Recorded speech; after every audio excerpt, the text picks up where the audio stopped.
যখন দুনিয়ার কোনো আশেক মাসুকের সম্পর্ক একটু পানির ছিটা পড়লেও আঘাত করে, আর সেই আশেকের গায়ে যখন হাত দিয়েছ, এই আশেকের মাসুক তার প্রতিশোধ নিয়ে নিয়েছে। এই জুলুমের শাস্তি বড় কঠিন।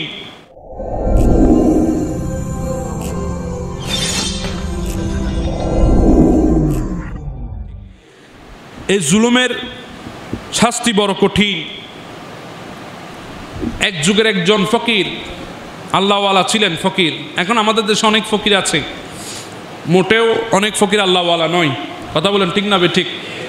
কিন্তু তখনকার যেগুলো ফকির ছিল এগুলো আল্লাহওয়ালা ছিল, আল্লাহর ওলি ছিল। ওই একজন ফকির, তিনি বড় আবেদ ছিলেন। তিনি সকাল সকাল ফজরের নামাজ পড়ে রাস্তা দিয়ে যাচ্ছেন। একজন হালুয়ার দোকানওয়ালা, হালুয়া বিক্রি করেন, হালুয়া তো চিনেন।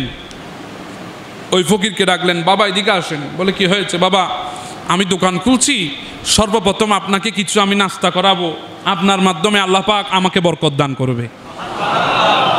ওই ব্যক্তি বসলেন, ওই ব্যক্তিকে খানাফিনার ব্যবস্থা করে দিলেন। ওই ব্যক্তি খেলেন, দোয়া করলেন, দোয়া করে ওই দোকান থেকে বাহির হলো। রাস্তায় একটু একটু পানি, বৃষ্টির দিন ছিল, পানি পড়েছে, রাস্তার মধ্যে পানি জমা। হেঁটে যাচ্ছেন। একজন বাজারি মেয়ে, খারাপ মেয়ে, যারা বাজারে থাকে, পতিতালয়ে যারা থাকে, প্রতিটা মেয়ে তার একজন আশেককে সাথে নিয়ে বসে বসে গল্প গুজব করছে রাস্তার পাশে। সুন্দর ড্রেস পরে, সুন্দরভাবে সেজে গুজে। ওই ফকির যাওয়ার সময় রাস্তার পানির উপর তার স্যান্ডেলের বাড়িতে কিছু পানির ফোঁটা ওই মেয়েটার গায়ে গিয়ে পড়লো, কাপড়ে গিয়ে পড়লো।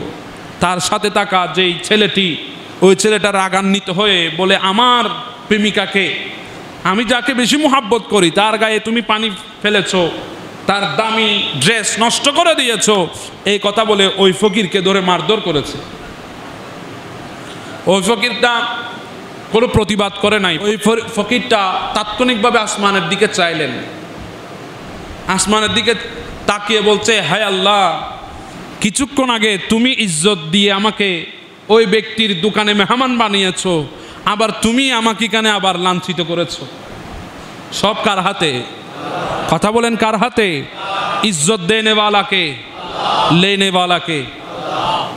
তুমি ইজ্জত দিয়ে একজনের দোকানের মেহমান বানিয়েছো, আবার এখন তুমি আমাকে লাঞ্ছিত করে একজনকে দিয়ে মার খাওয়াইয়েছো। বাস এই কথা বলে ওখান থেকে ওই ব্যক্তি চলে গেলেন। এইদিকে ওই মেয়েটা তার ওই প্রেমিকের সাথে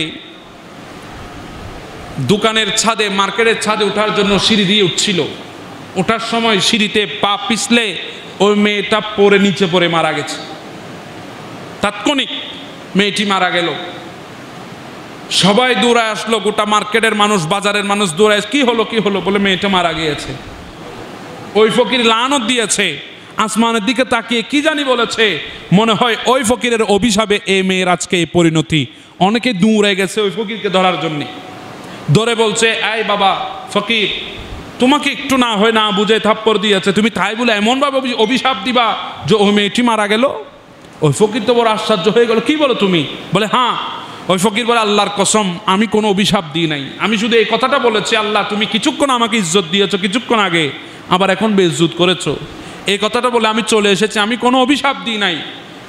এই কথা বলার সাথে সাথে পাশ থেকে আর একজন আল্লাহওয়ালা মানুষ দাঁড়িয়ে বললেন, হাই বাজারের মানুষরা শোনো, ওই ছেলেটা তার প্রেমিকার গায়ে একটু পানি পড়ার কারণে, ছিটা লাগার কারণে পানির, সেই প্রেমিকার মোহাব্বতে, আশেক মাসুকের মোহাব্বতে এই ফকিরকে মেরেছে, আঘাত করেছে। আর এই ফকিরটা হচ্ছে আল্লাহর আশেক, আল্লাহ হচ্ছে এই ফকিরের মাসুক। যখন দুনিয়ার কোনো আশেক মাসুকের সম্পর্ক একটু পানির ছিটা পড়লেও আঘাত করে, আর সেই আশেকের গায়ে যখন হাত দিয়েছ, এই আশেকের মাসুক তার প্রতিশোধ নিয়ে নিয়েছে।